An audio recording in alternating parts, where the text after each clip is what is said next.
Hello, and welcome back to The Independent Pianist. I'm your host, Cole Anderson.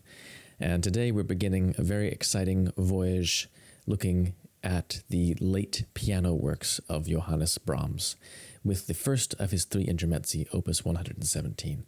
And as with many of my other series, I'll be coming back to this as time allows over the next few months. The later works of Brahms are, in my opinion, one of the glories of the piano literature, so I'm going to touch on every single one of these pieces at some point. The term intermezzo was one that Brahms enjoyed using quite a bit. There are many intermezzi among these piano pieces. He used it for shorter pieces, ones which had a more ambiguous character. He usually reserved the terms rhapsody or capriccio for works that had more vigor or length. Also, the term ballade, he used that for some works like this. The intermezzi have a more subdued, more poetic kind of character. Obviously, these intermezzi are not literally serving as intermezzos between other pieces, any more than Chopin's preludes are preludes to any other work, unless the performer decides to use them in that way, which is certainly possible. I think the title is just meant to hint at the ephemeral nature of the music. These pieces are some of the unsung glories of the piano repertoire.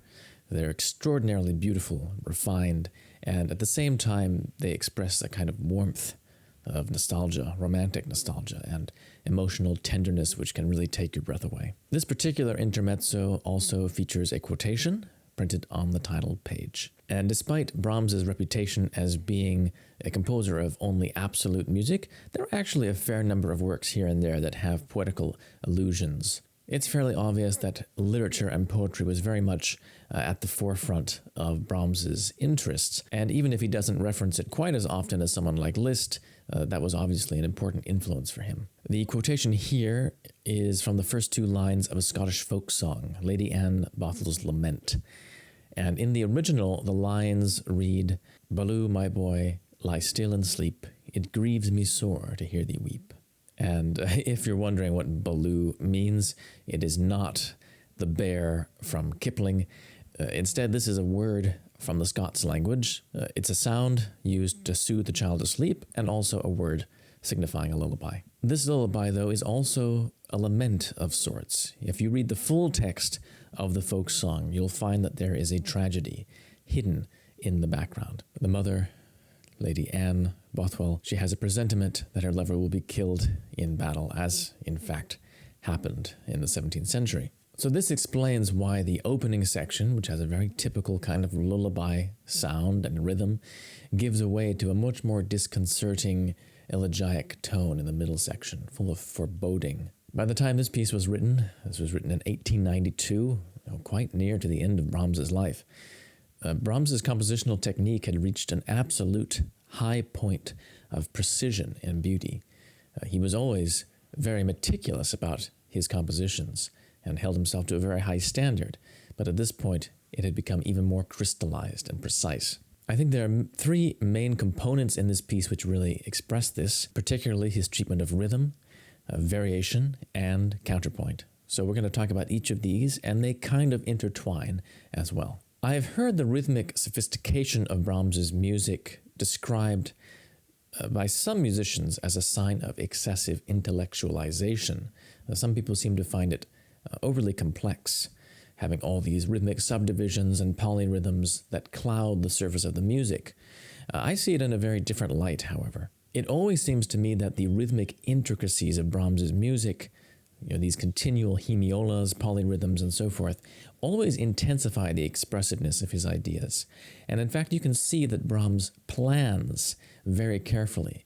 These complications of rhythm always intensify at the most emotional moments in his music. A case in point would be this middle section. The melodic line is written in quarter notes, but offset by 1/8 note onto the weak beats.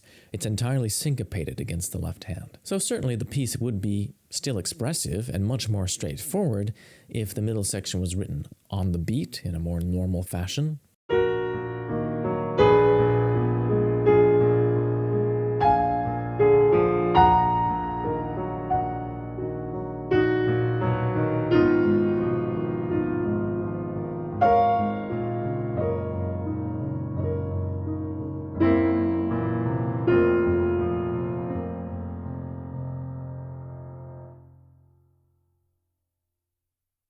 I think anyone would agree that the syncopated version is far superior.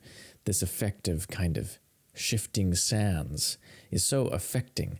We're not really anchored in space, very uncertain.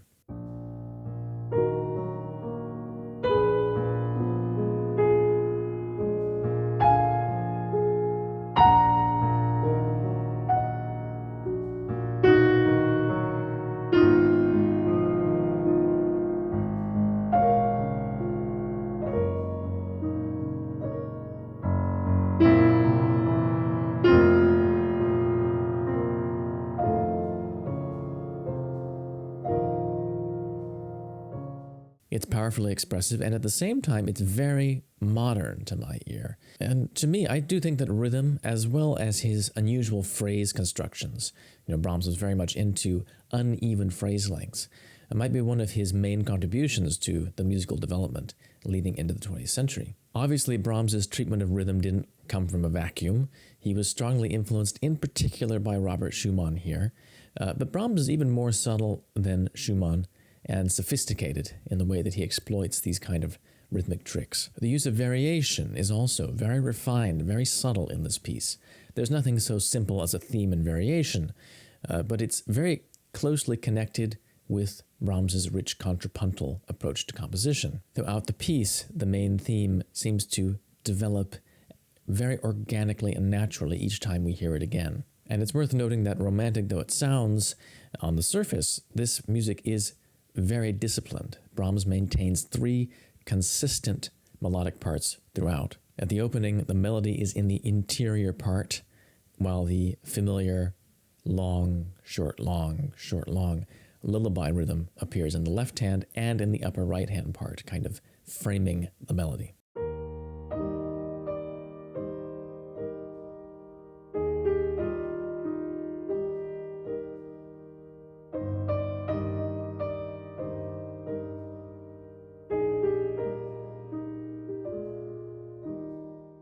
So let's look at some ways that Brahms effects interior variations in the form. The opening phrase, when first repeated, is not only expanded up an octave, but it's also given a quarter note hemiola accompaniment, which also subtly foreshadows this same hemiola kind of pattern in the middle section.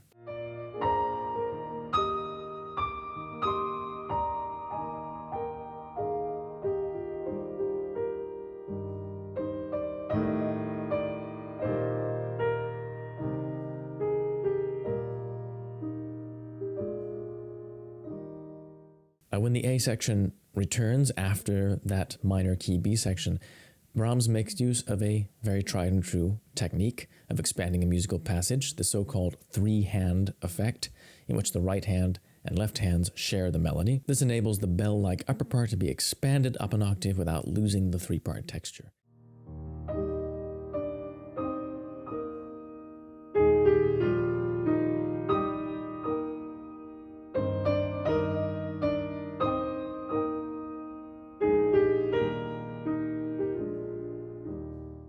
Now, of course, this is very different from the same kind of 3-hand technique as used by Liszt and Thalberg, where it usually had a much more obvious kind of virtuoso effect.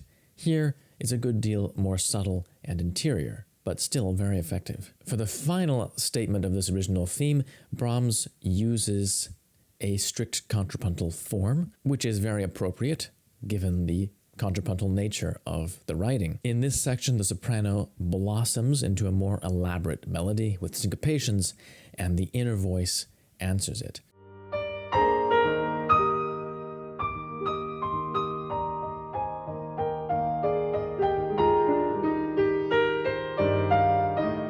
And it's probably not obvious on your first listen, but these 2 parts are exactly the same notes and rhythms. They're just offset by a quarter note.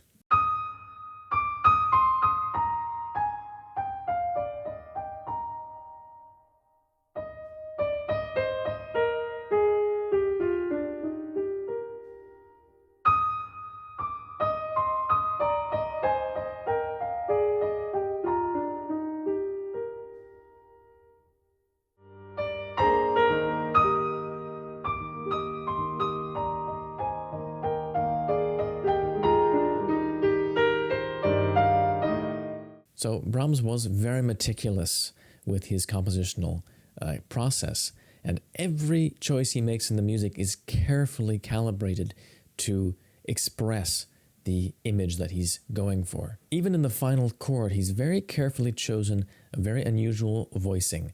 The final chord consists of a tripled root, which is E flat in this case, and a tripled third, G. So he omits the fifth, the B flat of the chord altogether, and this gives this chord a kind of very interesting sonority. It's very unusual. It's open, glassy, and kind of bell-like.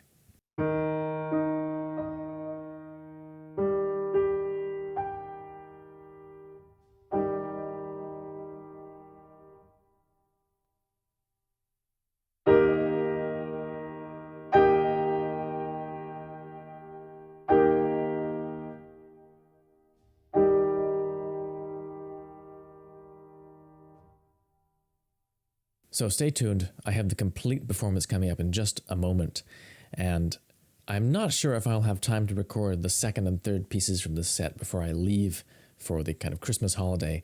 I'm going to be away from my piano for several weeks. I'm going to be visiting my parents and playing a concert, and then I will also be off to the East Coast for another performance with a violinist friend of mine. So I'm not sure if I'll be able to record anything else, but I will still be coming to you next Friday with some more discussion. I have several things I'd like to share with you guys coming up soon. So stay tuned for that next week, and keep practicing. Take care. See you next time.